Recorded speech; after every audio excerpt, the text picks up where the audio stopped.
Good morning, dolls, and welcome to Little Gretchen's workshop. So today we're going to make kitchen curtains, and I like the cafe style. Okay, so I'm making them for the window, and I also have a French door in my kitchen, so I'll show you my door later.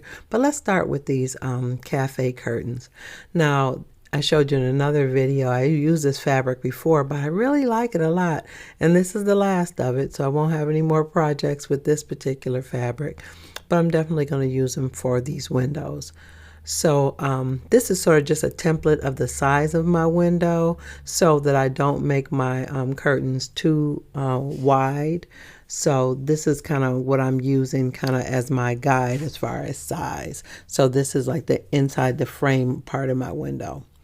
Okay, and I usually mount my curtains like right on the frame. I don't cover the frame up and I don't put them in between the frames. I kind of just sit them on the top. Now, because I'm using this really thin, fine fabric, I am using the liquid stitch for my hems, but I will be also using the fabric fix when I actually begin to adhere the curtains to my rod. All right, so I'm just kind of getting my fabric in shape. Now this is the last of the fabric, so I really didn't do a whole lot of measuring or trimming because this is all I have left. And because I'm doing cafe style curtain, it works out well. So this will be the piece for the valance. And I'm going to use that technique of just hemming around the perimeter of the whole length of the fabric, to give it a finished look because I don't want frayed edges. So I'm just folding over a very small amount. I don't know the actual measurement for it, but it's going to be a very, very thin, shallow hem because I don't have a lot of fabric to waste. And I'll also be using my water and glue solution on these curtains as well. So here I am with my liquid stitch, creating that really thin, fine hem. And just begin to fold it over just really neatly after you get your liquid stitch on. I just love this technique where I don't have to sew. When I was younger and I used to do things like this, to me, I just hated sewing. This liquid stitch just changes the game for me. It bonds really quickly and I can move really quickly and smoothly through my projects. This would have been a game changer when I was a little girl. Okay, so here we are finishing that valance piece, and it's all done, so it's nice and smooth. Now, is it perfect? No, but it's going to be really cute. So this is what I use for my curtain rod. It's just more or less a square wooden stick, really thin, really lightweight. I put some fabric fix on the front and the ends of the rod because I want my curtains to go around the end as if it was on like a rod that had like a bend in it. You'll see what I mean in a moment. And the liquid stitch catches really fast. It dries clear. And it's going to just give me a really fast hold, and I'll actually be able to manipulate the fabric of the valance for a little while before it sets up. So you can just kind of lay it along there and pinch it as you go. Even though it catches, it doesn't begin to lock, so you do have a little time to manipulate your folds and your gathers at the header portion of your valance. Now, I didn't put a really deep or thick header at the top of my curtains. Mine is kind of shallow because, as I mentioned, it's a scrap, it's a leftover. So I didn't have much fabric left, but I did want it to entirely cover that small piece of wood. I didn't want it to show, but I was able to manipulate it, push it around, slide it up, and get it in a position that I really, really liked. So you will have to play with it a little while. This is, again, an edited video. So you will have to manipulate it a little while to get it the way you want it. But that glue gives you some time. So now I hope you can see how the gathers are starting to set. And you just kind of pinch it just to adjust it. And just kind of move it around until you like it. Now you see the ruffles are sitting up kind of wild, just kind of really puffy, but we're going to take care of that with our glue solution, but I need to let that valance dry. Oh, but I want you to see how it looks on the back. So this is, this is it. You see my ruffles and pinches, they're drying. And look at how the back is. So you have a nice flat surface where when you glue it to your window, it'll be easy. So yeah, we're going to give that a moment to dry. So let's go ahead and work on the 2 panels for the lower curtain rod. All right, so again, working with this small scrap, I'm going to split it so I can make 2 panels. And those are my fabric only scissors. I keep them marked so that I don't accidentally use them on something else. All right, so I'm just checking the length, just determining how I'm going to hang them. And so what I did, I went ahead and matched them up and decided I would do them the short way across. And I'm using the same technique, using the very fine hem around the perimeter of each of the panels. I don't have any extra fabric, so there's no room to make mistakes because I don't have any more. But doing a very thin bead. And I'm going to show you just this part and making sure you keep the panels the same size, because when you add them onto the curtain rod, they need to be the same length and the same size, so you'll have the same amount to gather. It's slightly different from when you're doing the valance, which is one piece. These are 2 different pieces, so you do want to do them as uniform as possible so they won't look noticeably different lengths or different widths. Okay, so still doing that really fine hem. And here we go, finishing that up, that last hem. And so now we've got 2 panels for our lower portion of our cafe curtains. Just trimming that a little bit to make sure everything looks good and making sure they're as uniform as possible. Again, they're not perfect, but it's going to be cute. So I put a little fabric fix on the square wooden stick, and I put it around the ends. And then I gently begin the same technique as I used with the valance portion, but I'm careful to stop it halfway so there'll be room for the second panel.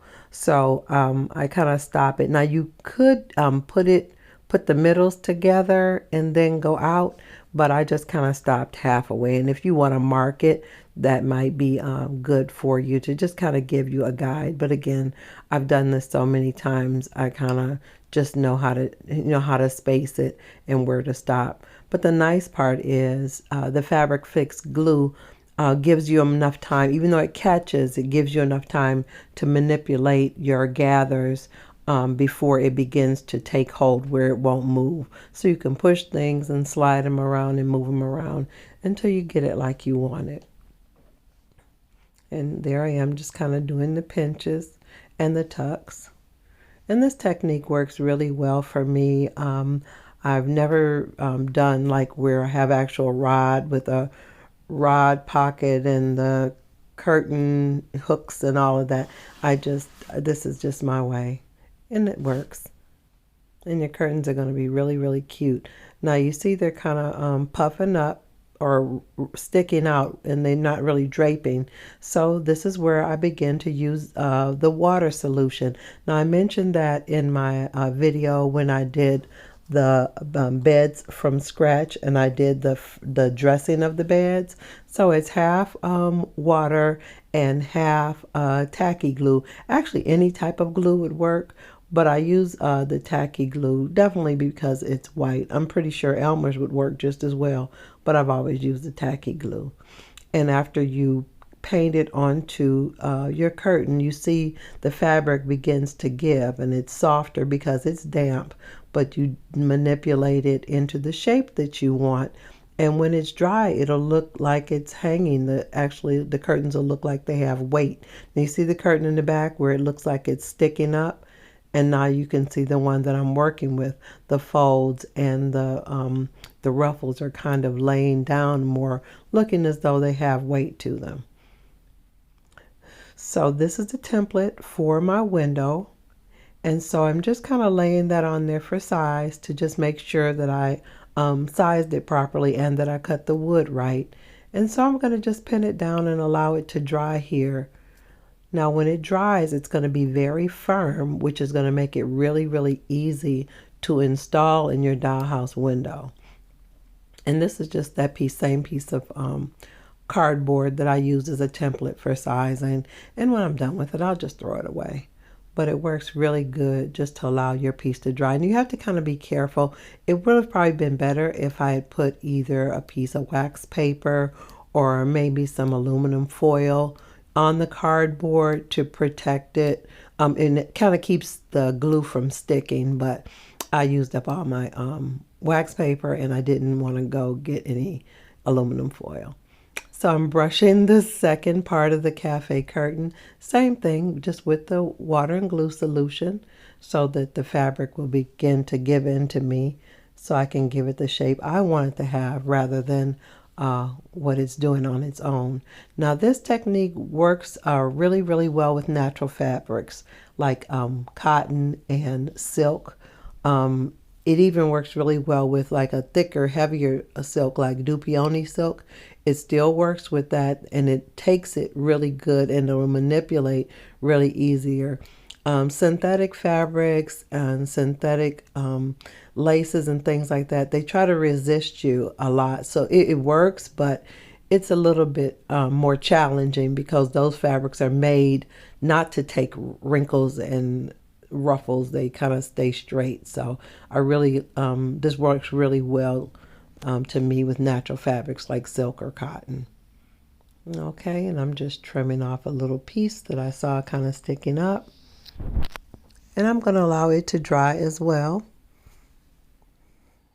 And just kind of laying it to kind of see as far as the area, how much space I have in between. And so I'm going to let that dry. Now I'm going on to work on that curtain that I was preparing for the French door in the kitchen. So again, I told you I'm working with scraps. So this piece of fabric actually wasn't long enough. So I'm actually going to make a slight seam at the bottom to make it long enough. And after making the seam, I did my same technique going around, making a really thin hem. And so I didn't show that because we've done it more than once in the cafe curtain part. So I'm just kind of showing you how I smoothed out that seam that I added to lengthen the fabric. And sometimes you have to do that when you're working with scraps. And this was my template for the window opening for the door. So I'm using that to check my length to make sure I had it long enough. So I've already created my hem. Now this is the door. So just so you'll see what the door looks like. So I'm laying this here to create my my rod. Now this one I made the rod, I stained it or used a stained rod for this particular door because the door is really dark on the kitchen door. So I wanted it to match. Okay, and made it the same width.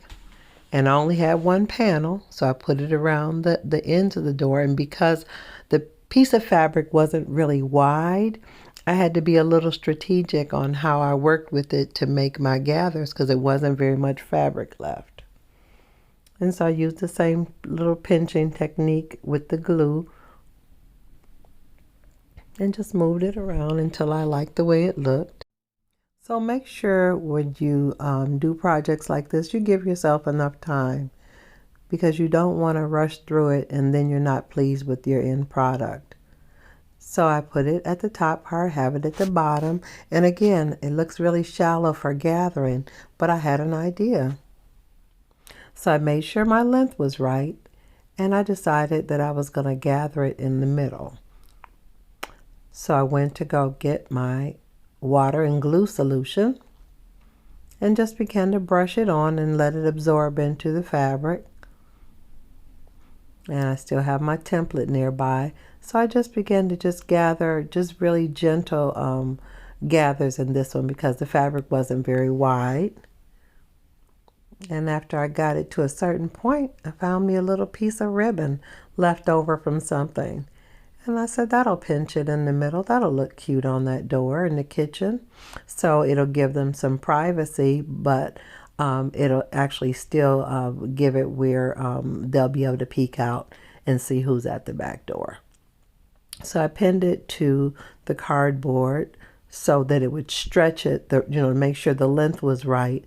And I just kind of left the bow kind of in a loose kind of way. I'll make it tighter and arrange it a little bit more after it's dry, because I don't want to mess up the stretching, because I kind of pulled it kind of tight on the piece of cardboard for it to dry the right length. Okay, so I arranged it, let it dry. Looks really cute to me so far. I'm really, really pleased with how this is coming out. Okay, so now our curtains are all dry, and you see how firm they are? They're almost like little cards. It just makes it really, really nice to install them, because they're nice and firm, and you don't really have to worry about them losing their shape, because the shape is set into the fabric now because of the glue and water solution. So here I'm just going to work on that ribbon a little bit, because remember I told you I really liked it, but it wasn't in the shape that I wanted. I wanted to look more drapey, because in miniatures, fabrics don't carry very much weight. They just stick up and just look really wacky. So I'm just kind of arranging the ribbon the way I want it to look. And then I'm going to use my fabric tack to literally tack it down into the shape that I want. So I want those little loops to kind of lay down a little bit. I'm just trimming the tips of the ribbon or the bow. Just making sure it lays in a way that just looks like I said, makes it look drapey. And I'm going to pin down those loops as well, just with a teeny bit of the fabric tack. And I really love it because it dries clear, and you don't need much of it to make it manipulate. Be careful of those strings for the glue as well. Just a little tap on there, and just mash it down wherever you want it, and it's going to stay.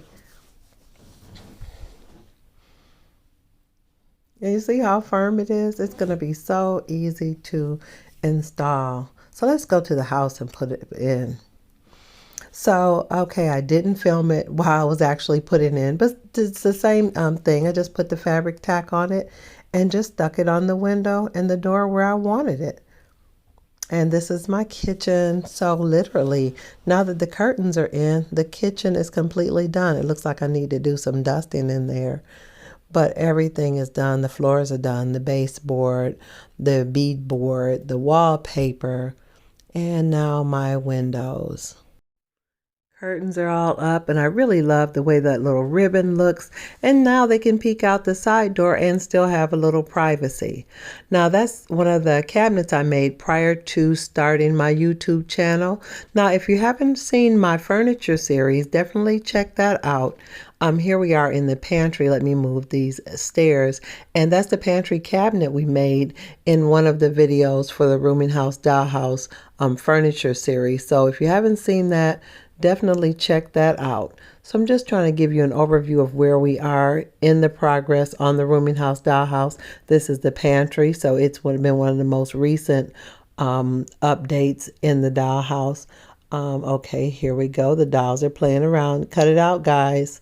Stop that. So if you're enjoying these videos, definitely let me know in the comments. Like, share, and subscribe, and hit the notification bell so you'll be alerted when I'm uploading more video here on Little Gretchen's Workshop and regarding the Rooming House Dollhouse. So now that these two rooms are completed, I think I might need to start adding some accessories. So keep your eye peeled for a video regarding adding accessories to some of these rooms that are already finished. I really love those curtains. I'm really pleased with that. And I said before, I really like that fabric. So make sure you check out the other how-to videos and other videos regarding the Rooming House Dollhouse. Looking forward to seeing you on the next episode of Little Gretchen's Workshop. Bye-bye, dolls.